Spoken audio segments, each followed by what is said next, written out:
Hello fellow YouTubers. What's it like for me to breathe with emphysema? Most of the time my breathing is very shallow, and you can experience this for yourself if you pinch your nose closed and breathe gently through pursed lips.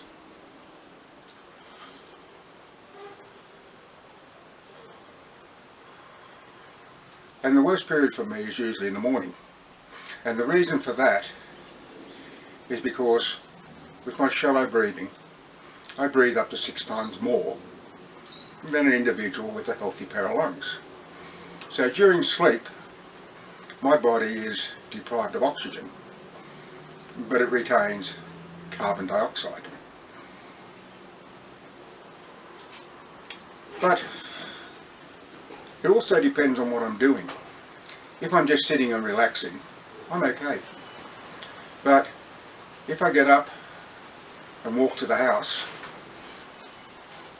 for whatever reason, I can become a little breathless. Nothing to worry about. It's just par for the course. But if I do something more strenuous, like I did 2 days ago, when I line trimmed the front lawn edges, but also I had to line trim the grass because it hadn't been mowed for a while in some sections to make it easy for my wife to push the mower. Yes, unfortunately my wife has to mow the lawns now.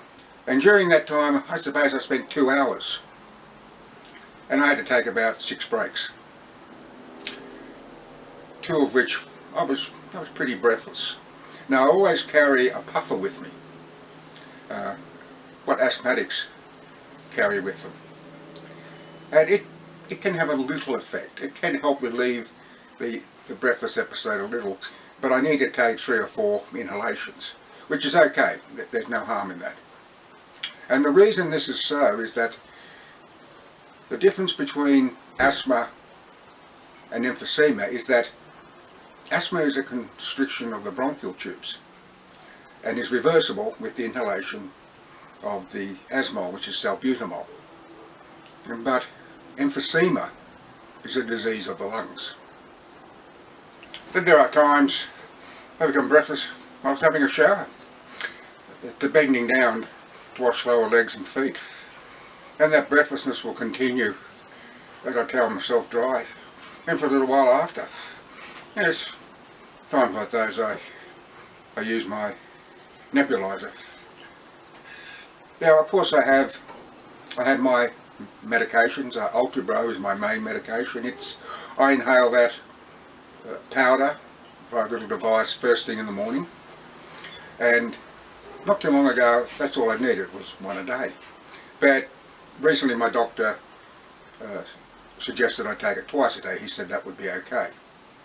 So that is what I do now.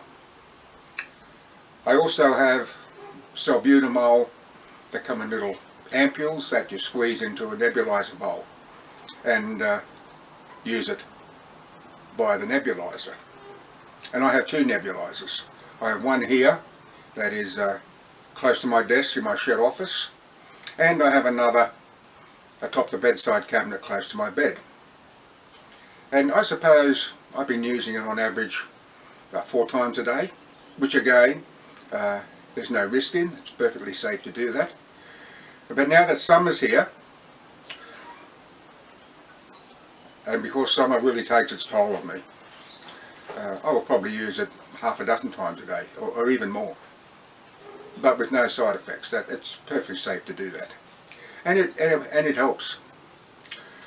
And of course, there are times when I have extremely bad breathless episodes, and when those happen, it's akin to breathing for a crushed straw, and they are terrifying experiences, absolutely terrifying, because there's nothing worse than not being able to breathe. One in particular, only for about 6 weeks ago. I'm not going to go over ground already well trod because I uploaded a video about that, but it was the first time that my wife had to call an ambulance. I was in dire straits. But all worked out well in the end.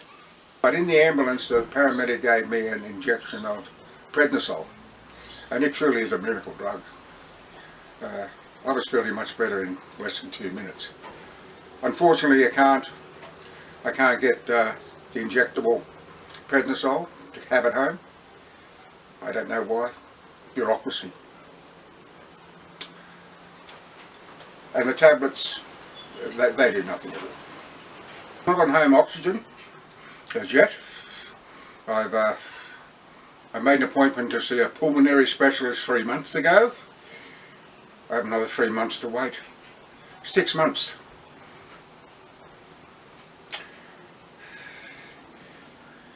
And the beauty of home oxygen, and I learnt this from my dear friend Colleen, is that it helps maintain the correct blood oxygen level, which is very important. So it'll be interesting, if I am given permission to have home oxygen, to see what benefit it has for me. Anyhow, such is life. It's the way it is. But I continue on, one day at a time. Yes, life is hard with emphysema, but there are those who are worse off than me, while others still are far worse off than me. We all have our crosses to bear, young or old or in between. And some people have far heavier crosses to bear than others. I'm thankful for what I have and what I can still do. I can still walk, and I can still use my arms, and I can see and think and talk and write and do some of the things that I've always loved to do. There's some I can't.